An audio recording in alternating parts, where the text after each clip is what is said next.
Ну, во-первых, я в принципе аполитичный человек в этом плане. Вот. А во-вторых, не думаю, что там уже сильно большое оказывает влияние, давление на политвязни и так далее. Ему оно вообще давление на весь народ усилился. Еще начиная с 95-го года, когда этот придурок пришел к власти, народ, извините, держат за болванчиков. Постоянный обман. Все, что они говорят по телевизору, по радио, все это ложь. Оно ничего общего с реальностью не имеет. Потому что в основе его политики запугать народ и сделать его нищим. И сделать так, что, дескать, все только от него единственного зависит, поэтому избирайте меня и больше никого. А потому что он знает, что основная угроза именно с этой стороны идет. Вот именно благодаря им, допустим, народ возмущается. Они рассказывают правду народу. Вот. Народ недоволен, народ выходит на улицу. Значит, задавить вот эту верхушку, так сказать, голову отрубить, успокоятся. А успокоиться? Нет, он зря на это надеется. Но он слишком глуп, у него, извините, мышление, как было председателя колхоза, так оно и осталось, выше он не поднялся.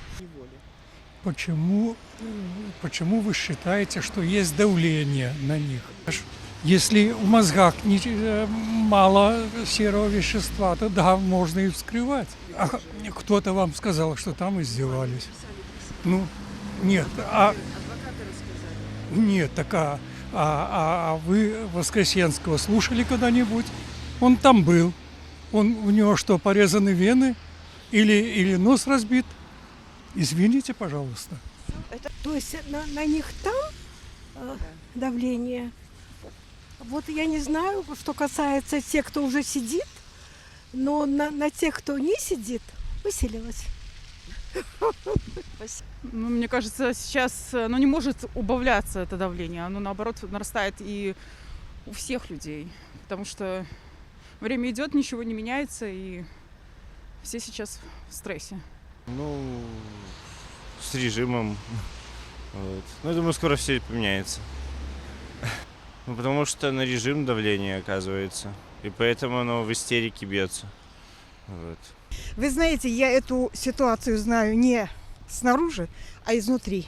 И знаю, как там относятся к людям. Особенно те, которые не имеют собственное мнение, имеют возможность высказать свое мнение. Это было всегда. И я не думаю, что сейчас настолько хуже. Просто они делают это повседневно. Если тогда раньше это делали изредка, то сейчас это их работа. Если не пугать, так завтра опять будет то же самое. Надо сделать так, чтобы человек боялся с дома выйти. Пугай, бей, ломай, и все.